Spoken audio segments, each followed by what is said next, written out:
And we're back. You're listening to the New York Sports Club on WICR. We're going to talk about some Mets baseball now. I know you Mets fans are going nuts over the game last night. You know what? Rightfully so. Great comeback. Uh, just unbelievable fight. Kirk Neuenhuis coming in the clutch with the big pinch hit home run.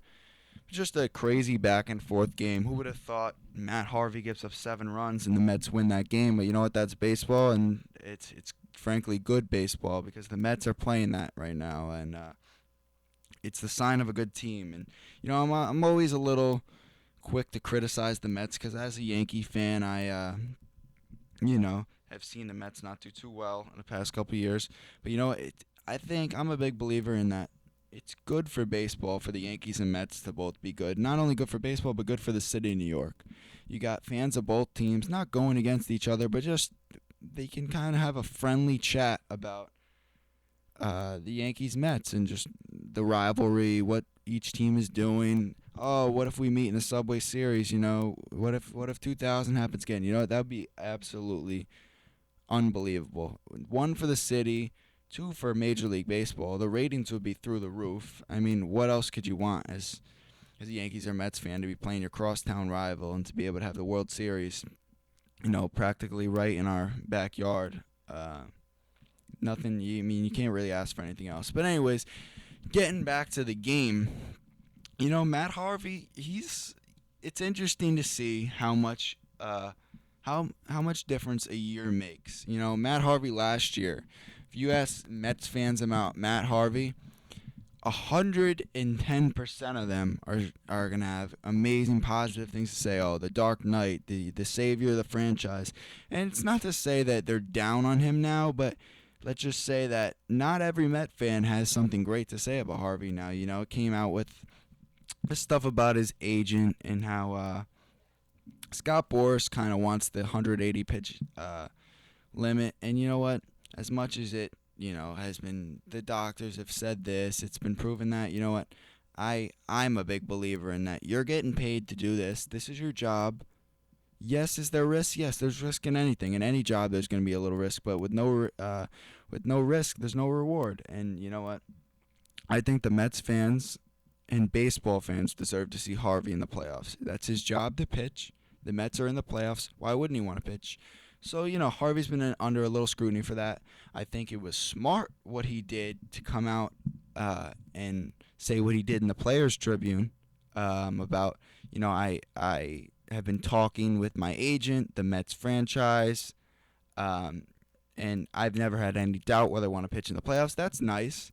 Did I hear from his mouth? No, but it's still nice to hear that from what you would call one of the Mets franchise players now, I would say. Um, but it's all about what you do, not what you say or what you write. So Harvey gives up 7 runs last night, and Cespedes made a mistake in the field, and it wasn't exactly the most cleanly played game. But you know what? Harvey gave up those runs. He didn't look sharp. I'm sitting watching in my apartment, and he's just the thing I noticed that's different about him. Yeah, he's throwing 97. He's 96, 97.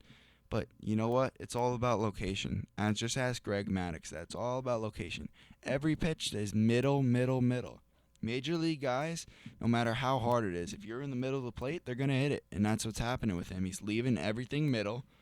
And, he's beating some guys just by pure velocity, but he's not going to get away with that often. And so that is just a red flag. And, it's something that he can fix because he's proven he can dot corners and get his off-speed pitches over for strikes constantly. But it's just something that you need to be aware of, and it needs to be changed because in the postseason, guys aren't going to miss pitches like that. And quite frankly, the Mets are playing the Nationals now, and the Nationals are just I don't know what they are absolutely folding under pressure. I mean, that this is a team that in spring training was picked to win the World Series, and now it doesn't even look like they're going to make the playoffs. Now, I give credit where credit is due. The Mets have played amazing, and we'll get to, you know, what I think about the Mets' future in the postseason a little bit later in the show. But the Nationals have been absolutely a catastrophe in the second half. There's no other way to put it. The Nationals have been an absolute wreck. I don't know what happened, but something happened in that clubhouse. Now, thank God for Bryce Harper.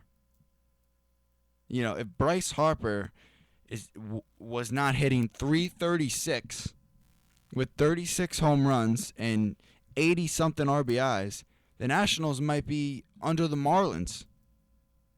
And many people may laugh at that, but the Nationals have been absolutely awful in the second half. And I mean, Max Scherzer has had a great year. He's been a little sluggish of late. He's been a little streaky. But it almost seems like Matt Williams can't win. He's pushing all the wrong buttons. You know, last night, 7-2 in the seventh inning. The Nationals are up 7-2 in the seventh inning. The Mets score 5 runs off their bullpen and tie it at 7. You want to know what aggravates me if I'm Matt Williams about that? I put in Drew Storen to stop the bleeding. You know, you have the a young lefty in there to start when it's 7-2, kind of trying to save your bullpen and seeing what you can get out of him.